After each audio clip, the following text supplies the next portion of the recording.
It's wonderful. It's wonderful. We've been married 23 years. It's lovely. I don't know how many of you just got married, maybe 2 years, maybe 3, maybe 1 year, maybe a week. But it's wonderful. And don't be afraid to argue.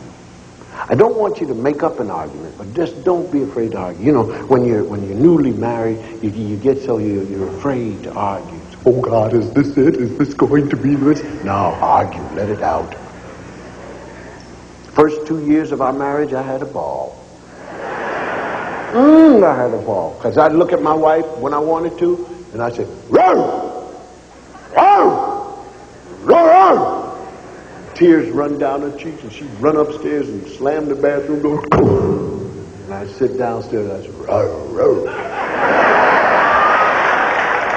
Row! Row! Row! Row! Row!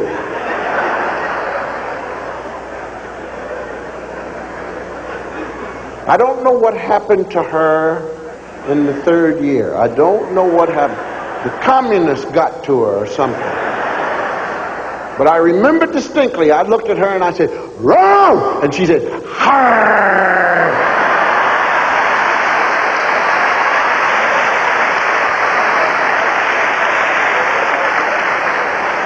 Things haven't been right since. And sometimes, marriage, living with a person, you don't have to have conflict. You know, you haven't had an argument in 3-4 months. And last night was just wonderful. And you wake up and you look at your mate and he's the dumbest looking thing you've ever seen in your life. And he isn't doing anything, he's just there. But he just looks dumb to you. And you get angry with yourself for marrying somebody who looks this dumb. And he sits up and smiles. Oh, how are you? Looking dumb, smiling. And you go downstairs angry with yourself because you got to live for the rest of your life with somebody this dumb. You can't understand it. And he comes downstairs smiling and looking dumb.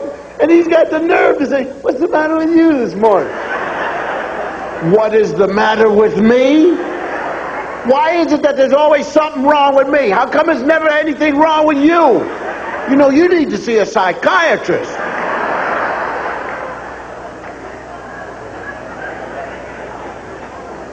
But my mother and father, smooth, man. Don't argue long. And some people say, well, they're old people and they don't want a heart attack. No, that isn't it. That isn't it.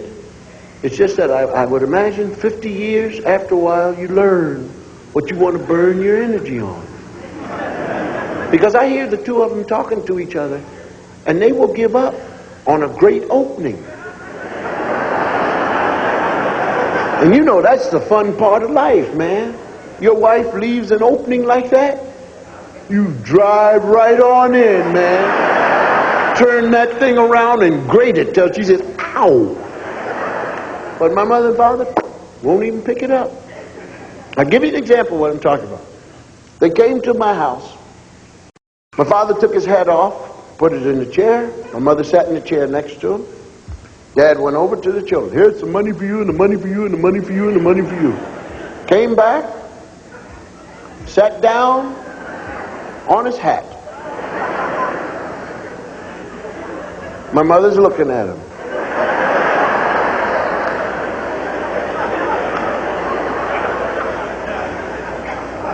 So my mother said, you just sat on your hat.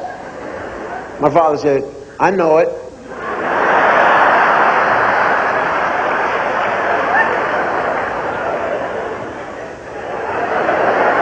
That was it. Now, if I left an opening like that for my wife, first she would have done a half hour of eye rolls and arm waves.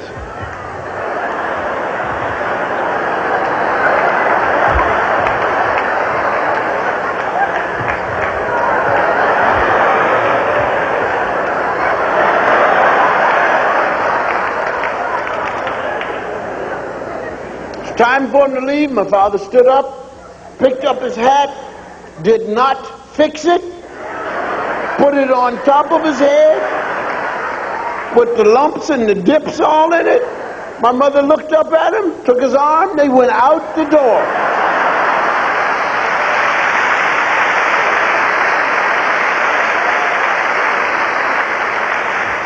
My wife would have done another half hour.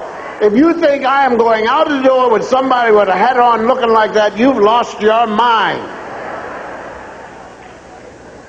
I'm riding in the car with him. Father's driving, my mother's sitting on the passenger side. My father goes past the turn, 2 miles. My mother's sitting up front like this.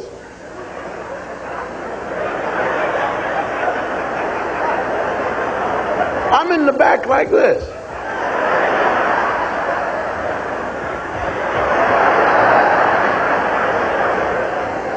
I said, Mom. She said, yes. I said, didn't Dad go past the turn? She said, yes. I said, well, why don't you say something to Dad? My mother said, your father knows what he's doing.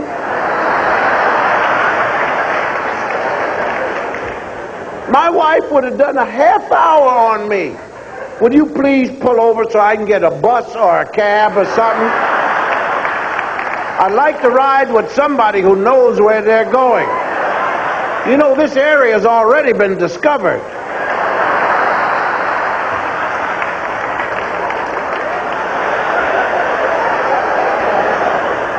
Wonderful. The arguments that I have with my wife, I'm able to pay her back now. There was a time she was way ahead of me. After the 3rd year, she would win every argument. Not that I was wrong, but she had this weapon she had developed. I'd make a statement, and I'd break out the Bible, Reader's Digest, and the encyclopedia, and I'd say, all 3 say exactly what I just said. And she'd say, and that sucking of the teeth, oh, it just tore me up. And then it just got inside of me. It just tore, and I had no answer for it. And then the 15th year I was married, the weapon came. And now it gets to her just like gets to me, goes inside. I've always looked for something to just burn her up, man. It's a wonderful weapon, and husbands get it, but it takes 15 years for them to develop it, I don't know why we take so long, but it's a fantastic weapon. My grandfather was the first one to have it. I didn't know he had it when I first saw it, because I was 6 years old. I was in their home, and we were playing a game downstairs, and my grandmother was upstairs. It was a 2-story house. And my grandmother said, Russell! Russell! Russell! And my grandfather just...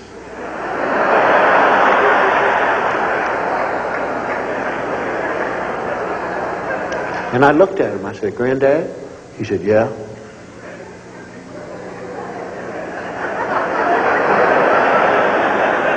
I said, Granddad, Grandmom just called you.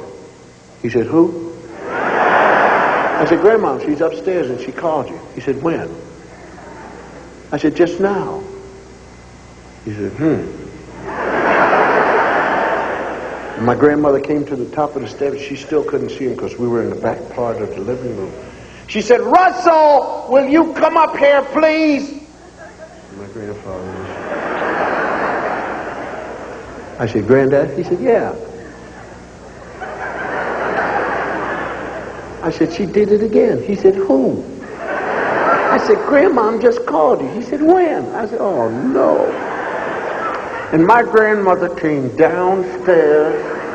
Veins were popping all over her neck. And there was a vein going down the center of her forehead. That thing was standing out about a foot. She said, you heard me call you, And the halo came over my grandfather's head. He said, if I had heard you, my darling, my love, I would have come. I done it.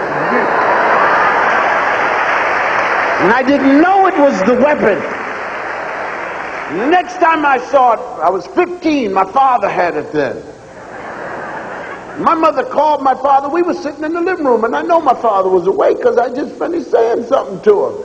And my mother called him, and he just sat there. Silence was in the living room. And she called again. And I said, Dad. He said, yeah. I said, oh, man. This disease is running through this family. I said, Mom called you. He said, my mother came in and she had, you got out when I called her. He said, I didn't hear you. You didn't hear you. I have the weapon now, boy. And I love it, man. I love it. Nothing gets to them worse than that, man. And they come in the room. My wife called me, man. I don't hear a thing. And she comes in the room, and I love it, man. I didn't hear a thing you said. And I know it's tearing her up. It kills them because they know you heard them. But they can't prove it. Wonderful.